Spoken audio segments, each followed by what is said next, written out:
Hey guys, it's Jake here with eTrailer. Today we're going to be taking a look at, and I'm going to show you how to install the Airlift LoadLifter 7500 XL air helper springs on our 2024 GMC Sierra 2500. Adding air helper springs to the back of your vehicle is going to allow you to help to bring up the back end of the vehicle whenever you're hauling a heavy load in the bed of your truck or behind it on the hitch. This is what our airbags are going to look like when they're installed. You're going to have a double convoluted design, which essentially means that there's going to be two bubbles instead of one big one. And separating that in the middle is going to be a very strong steel band. That band is designed to keep the airbag shape so that it acts more like a spring than it does like a one solid airbag. If you have one solid airbag, what can happen is that bag can tend to lean and warp a little bit. But with this design, it's designed to go straight up and down. You can also see that we've got it mounted to our axle, and we've got it mounted to our frame. So the whole system is going to be all connected to our vehicle. It's going to be engaged essentially all the time. You will have to have that minimum 5 psi in there just to keep the shape of the bag so that the bag doesn't fold over or top of each other, causing premature wear and tear. Now with these being air helper springs, you can add or subtract air in order to get the ride quality that you really are looking for. The problem with having the back end of your vehicle sag down is it's going to make your steering loose on the front. It brings your headlights up. That's actually the issue that we're having here. Is the owner of this vehicle said that when he hooks up to his fifth wheel camper, the fifth wheel camper weighs about 16,000 pounds, so it's really weighing down on the back of our truck, and it brings the headlights up, and he says that people are constantly brightening them on the road because they think that he has his brights on, but really it's just the front end of the truck is up in the air. So adding these in there, you can really dial in the air pressure to get your truck to ride the way that you want. With air springs, I always recommend picking up a onboard air compressor to be able to mount on your vehicle. It ties in with your airbags. That's what we did on this truck. And you can add or subtract air on the fly. So as you're driving, if you think you need a little bit more air or a little less air, you can just adjust that air compressor and it will add or subtract air as needed. When it comes to comparing airbags to or air helper springs to some other rear enhancement, suspension enhancement options, you've got your Timbrins, your Sumo springs, which are both non-adjustable options. They're essentially just going to be larger jounce bumpers. Those are good options for if you're always hauling the same trailer. Say you have a skid loader trailer behind your truck for a construction company or a concrete company, whatever, and you're always hauling that same load and that's what you need the help with, then those options are good options because you don't have to adjust because you're always hauling the same load. The Timbrins are going to be the more aggressive option between those two. When you get into adjustable options, of course you have your air helper springs like we have here, and you have Roadmaster active suspension. Roadmaster active suspension is adjustable, but it is very difficult to adjust. Essentially, it's going to be a coil spring that you add to the top of your leaf pack, and what it does is it will take some of the stress of your leaf springs so that your leaf springs don't flatten out as much. But you're going to have to get a wrench out and adjust those, have a set key so that that nut doesn't move. It's really not what you're looking for if you're wanting to adjust on the fly. Air helper springs are by far the best option when it comes to hauling lighter loads or extremely heavy loads. These bags are going to be rated for 7,500 pounds a piece. That is the load carrying capacity that they're rated for. They're going to have a max PSI rating of 120 PSI. So that just kind of gives you an idea of what they are capable of handling. The back of this vehicle is not rated for either one of those, so it just goes to show you how strong the bags are. Now when it comes to the installation, this particular kit is not very difficult to get installed. It's more of a puzzle more than anything. You will have to remove your jounce bumpers, temporarily pull down your heat shield and your spare tire just to get it out of the way so that you have more room to be able to work. If it helps you, you can lower the exhaust to get it out of your way a little bit to get the passenger side airbag in the way or up into place. I have never had to lower the exhaust for these vehicles. I can get the back of the vehicle lifted up high enough to where I can sneak the bag in. But overall, it's really not a super difficult installation. Let's go ahead and jump into it. To begin our installation, you want to lower your spare tire down out of the way so that it's a lot easier to access our jounce bumpers where we're going to eventually put our airbags at. You'll take a 13mm socket. There's going to be 2 bolts that are holding our heat shield in place. Again, just to gain more access to the passenger side to get these bags mounted up.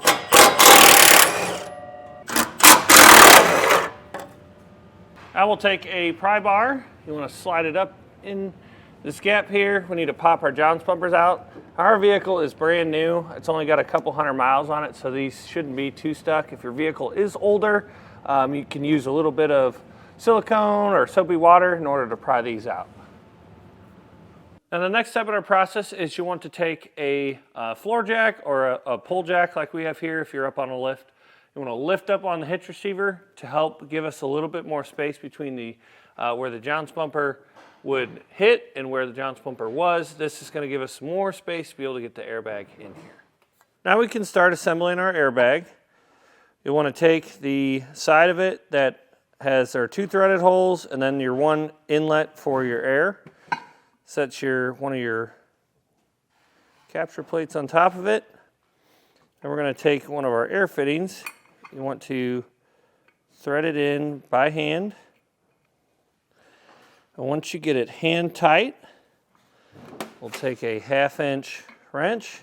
And you want to keep track of where you start with this because we're going to give it 1.5 turns.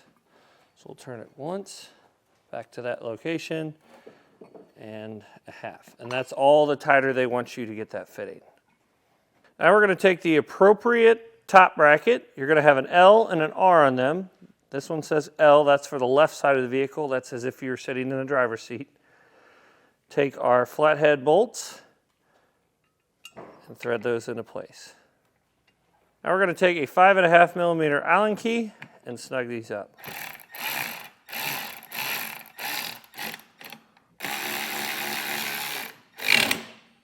Then we'll come back with a torque wrench and torque these down.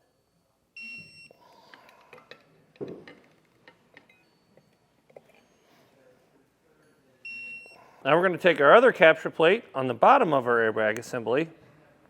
These plates are going to be not side specific, but what you want to do is you want to have this opening on the same side as your air fitting. So the air fitting is facing me. So we'll set it like this, and then you want to slide the bracket opposite of our bracket here with the 3 holes. So we'll want this one to go this direction. And you want to do the same thing on the other bag. Take our flathead bolts here.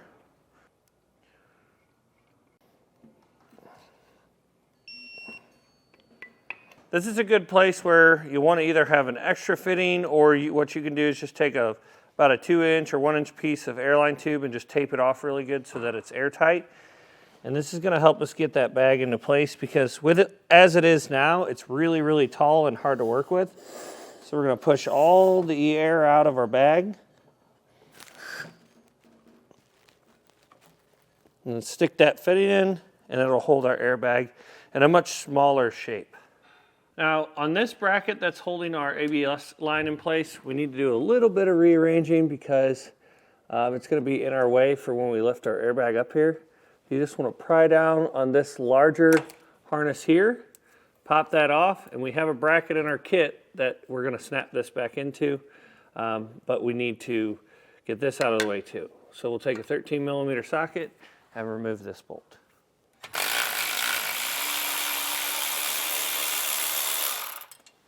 Now we can take our airbag assembly, lift it up into place.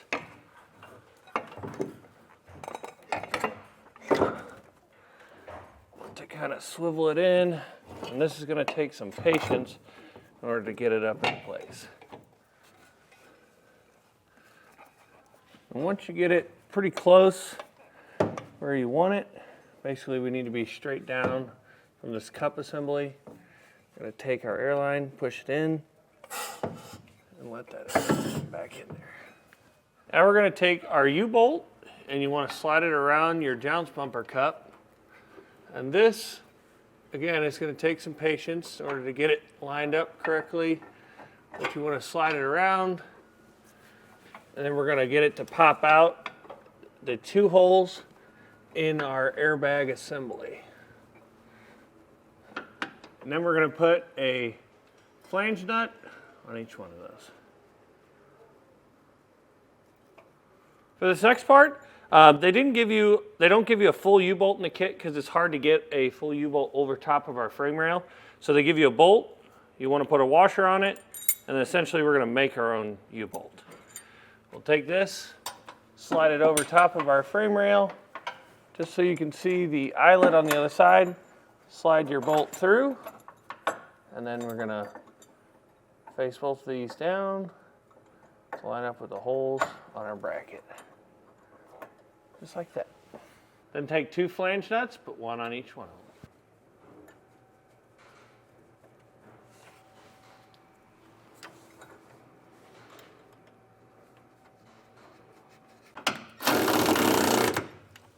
Then we're going to take a 15mm socket, snug up our U-bolt first. You do want to make sure that this plate is flat on the bottom of our frame here and flat on the bottom of our frame up here at the front. So we tighten both of those down, make sure that the threads are even on each of these bolts. And we'll come back and snug up our U-bolt that we just made.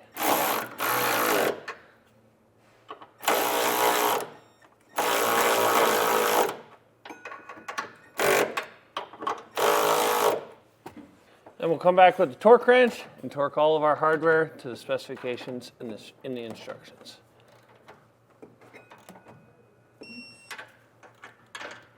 We're going to have a couple of brackets in our kit that look like this. This one has an L on it for the left side of the vehicle. You want to slide it onto our bracket here. Make sure that your rectangle holes are lining up. Then we're going to take one of our carriage bolts, drop it down through this slot here.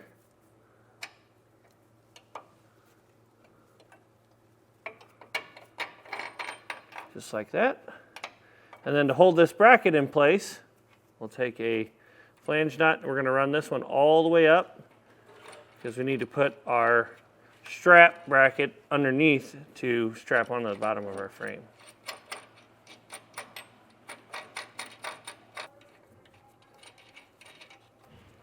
We want to leave this just hand tight so that we can still move this carriage bolt where we need it to. And we'll take our lower bracket, slide it on, follow that with a flange nut. And we'll take another carriage bolt on the other side, drop it down through that same style bracket, and then follow it with a flange nut. Now before we get everything tightened up here, you want this wiring harness that we pulled out earlier, you'll want that to be behind this bolt. So we'll take this bracket, just drop it down for now. We will pull this wire down.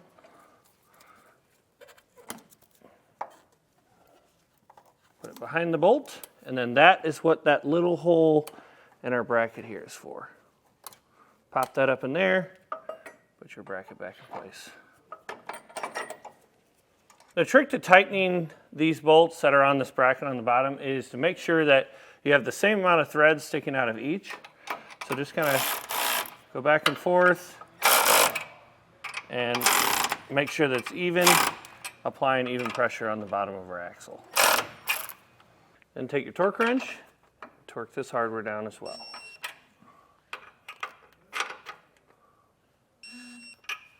Once you finish your driver's side, you'll want to repeat that process on your passenger side. The only difference, other than it will install exactly the same, the only difference is that our passenger side is going to get a heat shield. So we'll take the rings that come in our kit, you want to loop those around your exhaust, get them started, and then our heat shield is going to come as a flat plate, and we're going to put it right in here. So what you'll do is you just put a slight bend in it and then bend it back up so that that's flat. And then our ring will clamp right around that to hold it in place. Test fit it, make sure it's not hitting anything. That'll work out great. So we'll take this, slide it over, and then this one is going to go right here.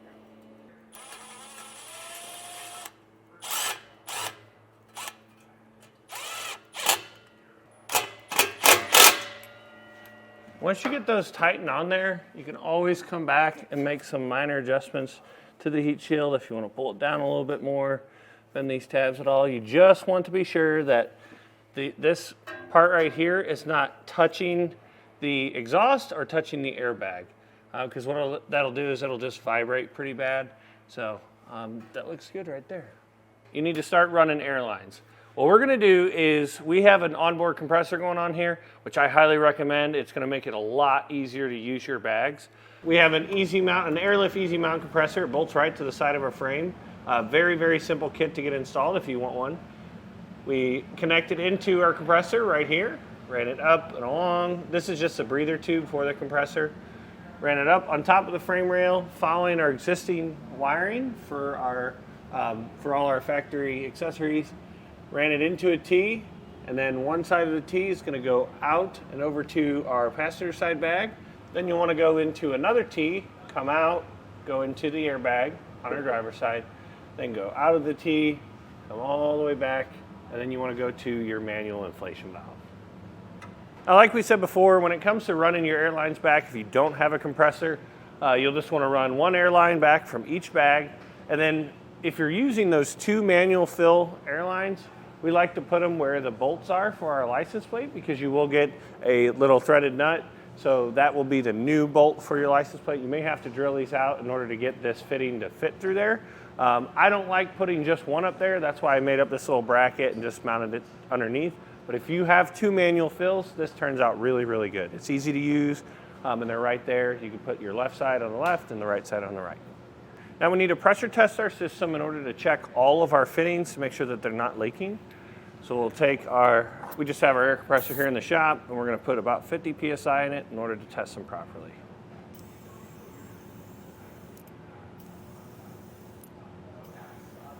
With the system pressurized, you want to go around with some soapy water and just spray it on all of our fittings. This is a factory pressure fitting, so you shouldn't have any issues with that. And we're just going to go around and check all of our T-fittings and make sure everything is good to go. Because what could happen is if you have a leak, the system, if you have an onboard air compressor, it will keep kicking on to try to keep pressure. We definitely don't want that. If you find any leaks in your lines, chances are you either don't have the line pushed in far enough, or you need to take the line back out, make a cleaner cut. You can use airline tubing cutters. We've had them on our website. Basically, it's a razor blade and a flat surface. You just want to make a really straight, true cut so you don't pinch the line. So I'm just going to go around, checking all our fittings, and make sure that they're not leaking. Okay, so now that we've tested out the system, we know we've got no leaks. That's going to do it for the installation.